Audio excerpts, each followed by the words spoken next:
Bata ba kamo? Ito ang dalawang bata ay naswap noong pinanganak sila at nagtatapos sa kakila-kilabot.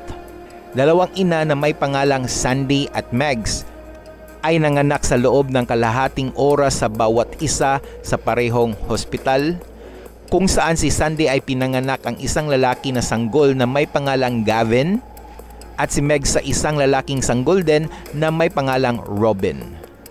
At kahit na ang kanilang mga sanggol ay ang tanging mga sanggol na ipinanganak sa araw na iyon, pero kahit papaano, aksidente ang isang nurse ay napagpalit ang dalawang sanggol na lalaki at naibigay sa maling mga ina.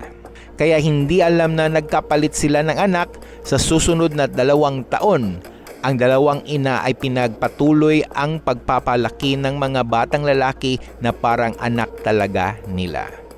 Pero isang araw, nagkaroon ng paternity suit si Meg sa kanyang anak na humantong sa DNA test at doon niya nalaman na hindi niya tunay na anak si Gavin. Kaya dali-dali nakipag-ugnayan siya sa isang ina at sa lalong madaling panahon, nalaman kung ano ang nangyari sa ospital. At sa lahat ng mga taon na ang nakalipas, sa huli, maaari nilang panitilihin ang anak na kanilang pinalaki at minahal sa lahat ng mga taon o ipagpalit sila pabalik para sa kanilang tunay na anak. Sa huli ay napagpasya ng mga ina na huwag magpalit at panitilihin ang lahat sa paraang ito. Ngunit ang pagpili na ito ay naging isang malaking pagkakamali.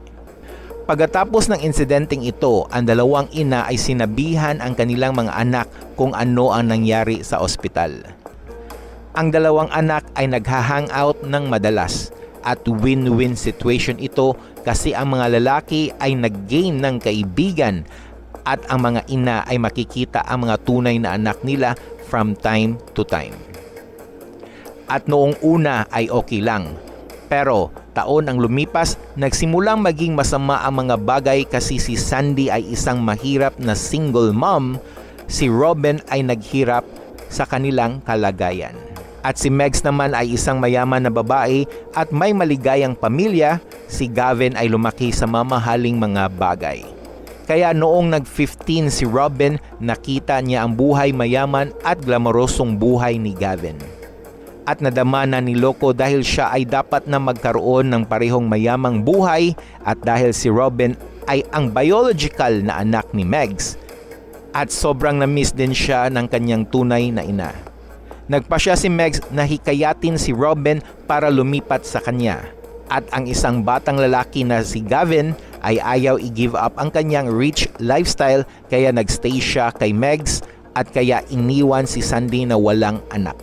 Ngunit mas lumala ang mga bagay mula rito dahil hindi nagtagal ay nagsimulang humarap si Megs ng problema sa kanyang tunay na anak kung saan si Robin ay nakipagtalo sa kanyang tunay na ina at noong nag-18 si Robin ay umalis siya sa bahay ni Megs at tumira siya sa kanyang sariling buhay.